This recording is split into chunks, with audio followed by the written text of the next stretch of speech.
where to start? I guess for me, like I said, the flavoring was kind of what like piqued my attention, because I know like nicotine obviously has its own implications with addiction, but I never really thought about the flavoring being a huge thing. But like you mentioned before, and I don't want to put words in your mouth, so. So my view on flavouring with e-cigarettes, I have many colleagues who've advocated very vigorously to preserve flavours. That flavours provide an important function because they offer alternatives for smokers. And if the objective is to get adult smokers of combusted tobacco products to switch to lower risk e-cigarettes or electronic nicotine delivery systems, then flavours may help to promote that alternative and provide choice for smokers. The problem with flavours, of course, is that flavours have been used by e-cigarette and vaping device manufacturers to increase appeal to young people, to youth, who wouldn't otherwise smoke. And so we've seen an uptick in the use of e-cigarettes and other vaping devices among kids, and that's attributable in part to the availability of cool, interesting, exotic flavours, fruit flavours, candy flavours, and so on. So flavours are a concern right from the outset by virtue of their appeal to young people. Flavours represent perhaps one of the major classes of chemical constituents that are added to vaping products that unintentionally may contribute to some of the toxicity of those products. So without flavours, we may see a lower profile of toxicity, which may render vaping products perhaps even less risky than they might otherwise be. So that provides perhaps another reason why elimination of flavours, or at least a very careful review of the kinds of flavour constituents that are included or added to vaping products might be beneficial.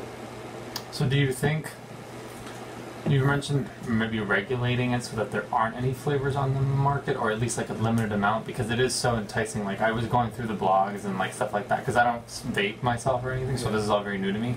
And like the variety, it's always funny to see like the names of these things, like I don't even know, Hannibal, what was it? The examples that are often given, that I think are shocking to many people, gummy bear flavour, bubble gum, the sorts of flavours that are associated with the candy preferences of very young kids, 5, 6, 7, 8-year-olds.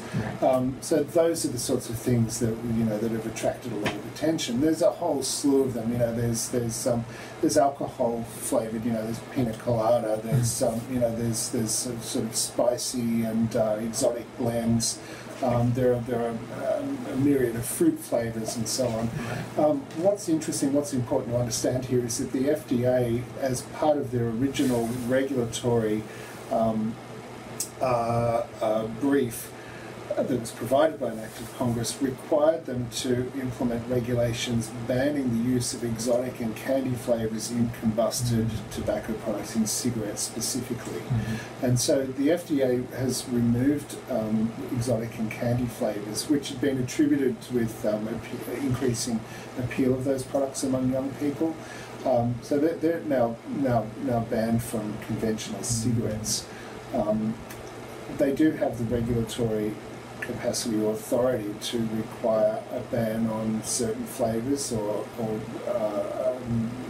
constituents in e-cigarettes as well, and that's something that I think the FDA may consider or may be considering, but so far we haven't seen much done in that respect. And in terms of like the chemicals in these flavors, are they all kind of similar? Is it like the more exotic flavors have more? Is that kind of the implication? I'll be frank, I'm not an expert on the chemistry of the flavors. I'm aware of certain chemical constituents that arise from the addition of flavors, which may have some impact on lung function or do you know what those are? Of the lung. I don't have them at hand, the names, so I'm not sort of going to get into that right now. I think it's probably sufficient to say that those chemical constituents increase the toxicological profile of vaping products, beyond what is necessary for them to deliver nicotine and to provide satisfaction to adult smokers who choose to switch. Yeah. And speaking of like the adult smokers who decided to switch, so I think for me there was also a lot of, or like the literature always mentions that there's kind of a debate, or like trying to strike a balance between allowing people to like use vapes as like a cessation technique or a method, and then balancing it with like what you said, like targeting it to kids with like these flavors. So how do you reach that balance, and what is the FDA like? So I think that's our major sort of regulatory and scientific challenge going forward. So for those who accept the idea that there may be opportunity to save lives through providing a reduced risk product to adult smokers, that is sort of to pursue a harm reduction objective. The question is, how do we do that through product regulation and communicating alternatives to smokers, while in parallel ensuring that we're preventing initiation or an uptick in use of these products among young people who wouldn't otherwise smoke. So what this suggests to me is we need parallel strategies of harm reduction for adult smokers and prevention of vaping among young people or among youth. And how we do that in reality, how we sort of capture those two regulatory strategies, how we make them compatible, how we disseminate messages to the public that are consistent and compatible and achieve both of those objectives, I don't think we've completely resolved yet. Right. And there's also the body of research, because it is so new, especially compared to like traditional combustible tobacco cigarettes, there's not really longitudinal studies, right? That show like it's really effective in addiction recovery, or it's really bad for you, just because everything is so new. There is some evidence that suggests that e-cigarette or vaping devices may help some smokers to quit smoking. The evidence is mixed, and the evidence tends to suggest that as part of a formal cessation intervention, we don't see much additional benefit or much difference with conventional, with classic cessation strategies such as nicotine patches and gums. But some population surveys have suggested that there are a number of smokers who've found success with the use of e-cigarettes in quitting smoking. So there's enough of an indication to suggest that these products are maybe viable alternatives, but perhaps we haven't seen the optimal product that helps to support smokers in their desire to switch. And some of the things that might help a product to be optimal might be products that deliver more nicotine in a manner that's consistent with or similar to a conventional combusted cigarette. Some of the earlier prototypes, e-cigarette products that were marketed in the United States, typically had quite low levels of nicotine that weren't satisfactory to smokers of conventional cigarettes. We're seeing newer products coming along now, the third generation tank systems, delivering nicotine in a way that appears to be more consistent with what a smoker is looking for, and may provide a viable alternative to a cigarette. Interesting. I didn't know that I always thought that the initial level of nicotine was kind of the same or comparable to the cigarettes right from the get-go, so it was less. Interesting. But isn't there a worry that, does the FDA regulate the amount? No. Right. The FDA could regulate the amount, and the FDA has been sort of looking very carefully at the potential for regulating the nicotine level in conventional cigarettes down below the threshold at which they might promote dependence. So in other words, the FDA is thinking, or has actually issued a notice of advanced proposed rulemaking. I think I got that right. Advanced notice of proposed rulemaking, which would seek public comment and scientific input on the feasibility of a regulatory strategy which would require manufacturers to lower the level of nicotine in cigarettes below the point at which they become addictive. Interesting, but then what about the smokers now that are already addicted? Aren't they just going to smoke more? So that's where the science comes in, and the science has been telling us that that smokers tend to not to smoke more, and over several weeks are more likely to reduce their cigarette intake and potentially quit. And so there's a lot of promise in that strategy. So there may be, this may provide an alternative way for adult smokers to quit. But one other point of view goes that we may be able to support adult smokers by providing other products that meet their needs while reducing their overall risk. By virtue of exposure to tobacco smoke. And so with the availability of vaping products that deliver adequate doses of nicotine without harmful constituents, we may see the best of both worlds. We may see a virtual elimination of dependence on these products that cause so much death and disease, while providing something for smokers to switch to that eliminate or reduce their risk of tobacco-related illness. And that would require FDA regulation of nicotine levels in both kinds of products. Right, I was going to say, so it's both kinds of products. It's rather optimistic, and it's a little futuristic, but these are the sorts of far-reaching strategies that we need to explore to impact this epidemic. Cool. Is there anything like definitive? I couldn't find that is for sure like a consequence of e-cigarettes now, besides like a nicotine addiction for people who've never smoked but are experiment with vaping? Is there something that we can conclusively say, or is it still kind of all up in the air? Conclusively say about their health, like health impacts especially. I think we can conclusively say that that the development or the initiation of nicotine dependence is a health risk in itself, and increases vulnerability to experimenting or becoming dependent on other more risky types of nicotine products, including combusted cigarettes, and that's where most of the concern lies. E-cigarettes themselves have inherent harms or risks. They're not risk-free compared with not vaping at all.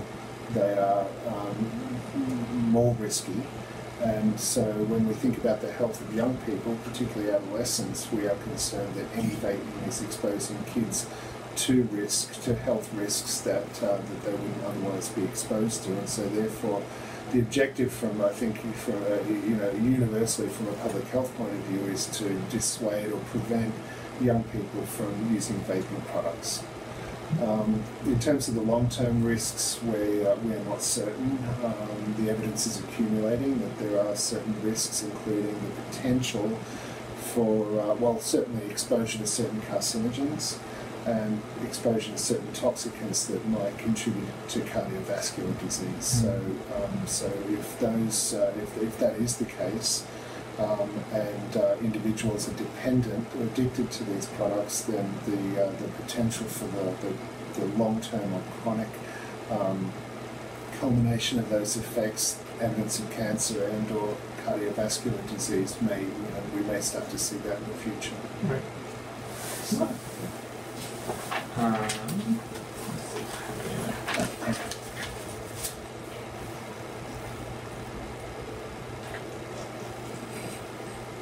is there any data? I haven't looked that far into secondhand vaping. Is that like a? We've been very concerned about exposure to secondhand smoke. It was overlooked for many years, and with the Surgeon General's report going back about 12 years now, really highlighted the fact that exposure to secondhand smoke causes a number of chronic health problems. Secondhand smoke exposure also impacts the health of very young people, including kids.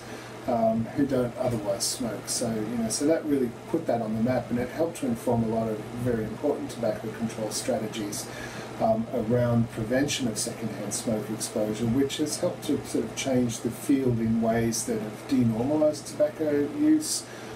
We've eliminated indoor tobacco use in many places. It's changed the social acceptability of smoking, and that's been extremely important for us.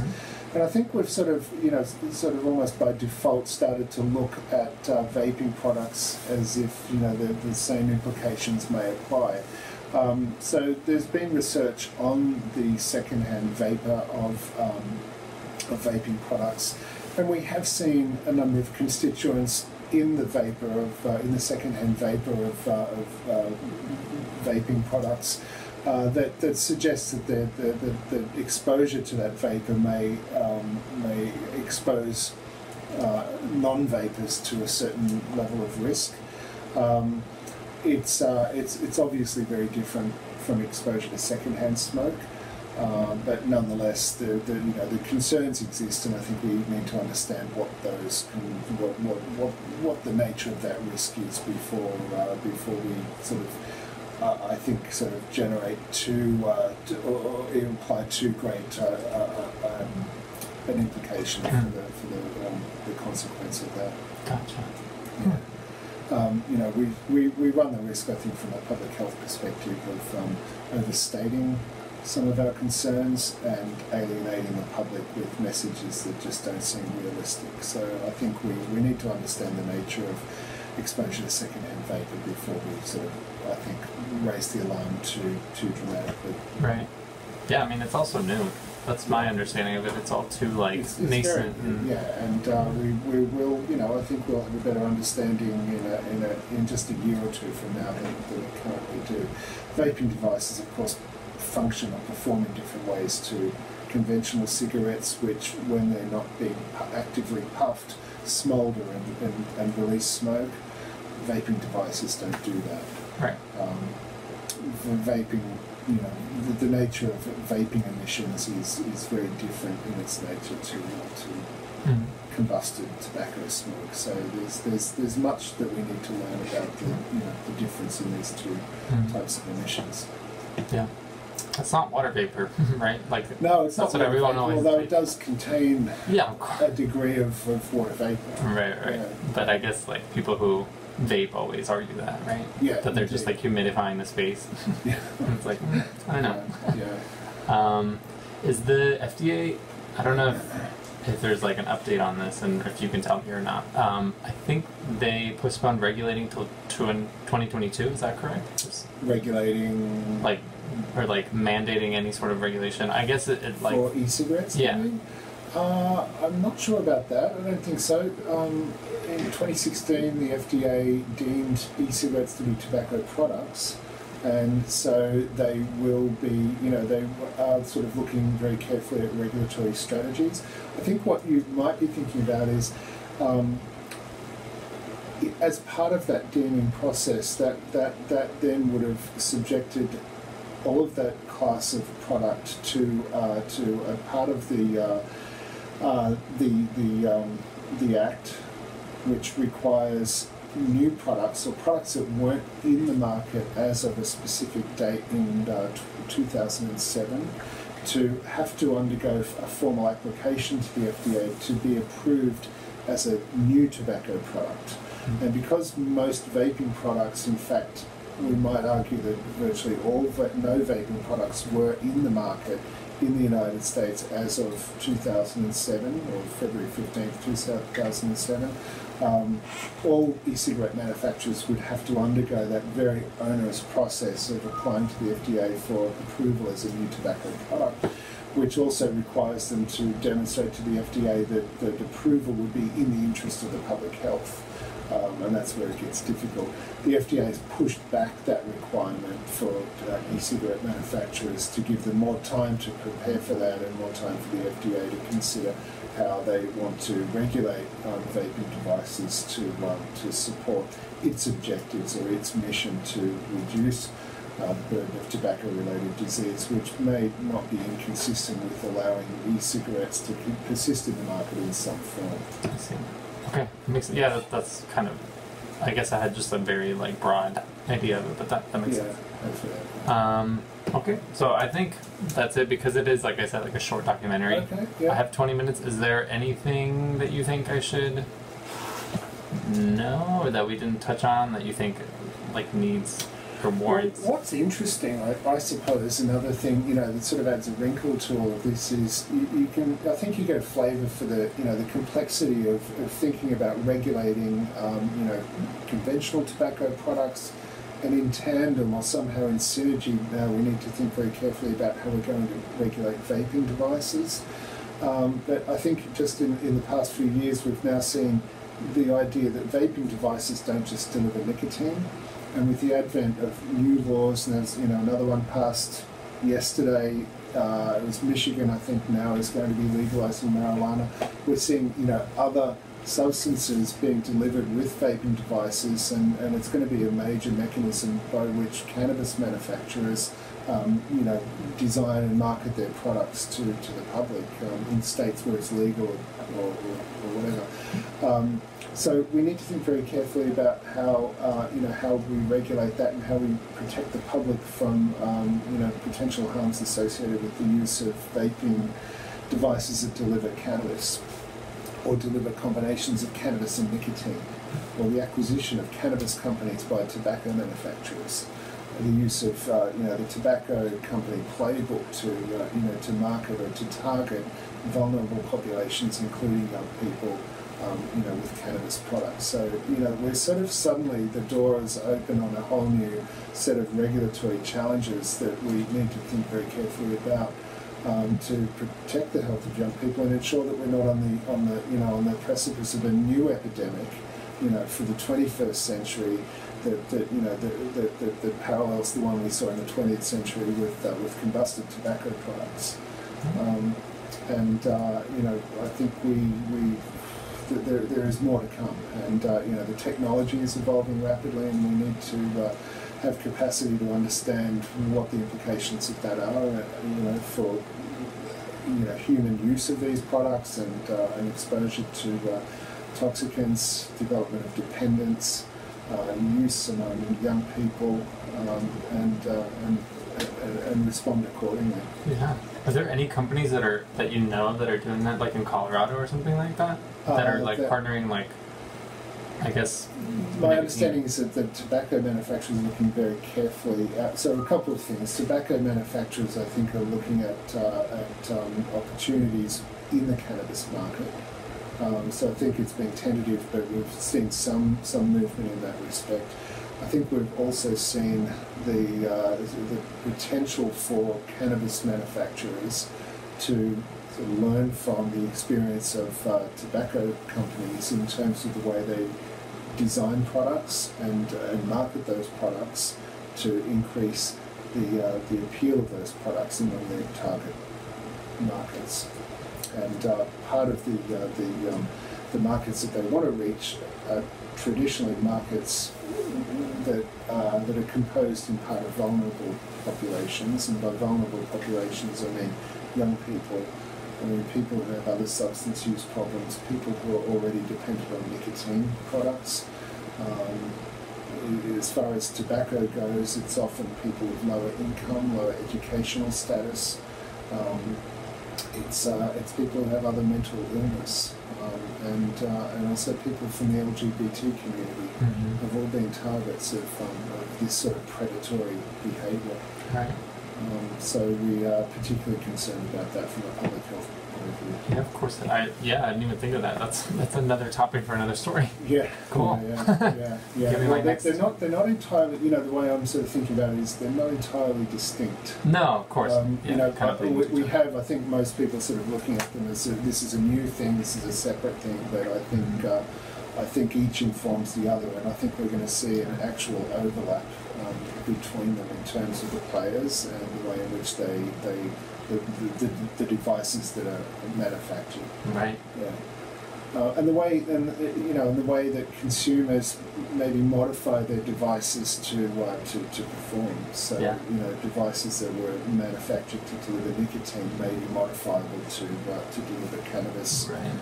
and so on. I don't know if maybe I'm misunderstood, but is there? I thought people could put like THC e-juices or whatever into their vapes and like vape that. That's like a thing now, right? Yeah. Exactly. Yeah. But it's not marketed as heavily. Well, I guess. I'm not sure what the regulations might say on the capacity for example, cannabis manufacturers to include nicotine in their products. So I suspect that would not be viable. But consumers can hack their devices, presumably to do precisely that. Huh. Wow. So That's we great. should see. Yeah. It would be an interesting area Yeah, to it'll delve be into. Soon, right? I'm assuming like in the next couple of years, Yeah, we'll see like that overlap. I wonder too about the addiction potential of a product or a device that delivers both THC and nicotine. Yeah. In various sort of formulations, different levels. Right. And if they, I guess maybe not so much if the chemicals interact, right? It's just like. Well, presumably know. it has a. Well, we don't know. I think there's some old research which has sort of looked at nicotine and cannabis interactions, but it would be interesting to look at it again in the newer context of delivery through vaping devices. Yeah. Interesting. But, I'll have to look you into can that. imagine the next adolescent epidemic is not going to be Juul, but sort of hacking Juul to deliver THC. Right. And all sorts of interesting possibilities. Yeah, that's crazy. Yeah. Okay, I'll look into that for sure. Yeah. Next time I have like a story due or something, I'll pitch that. Okay. Yeah. That's awesome. Okay.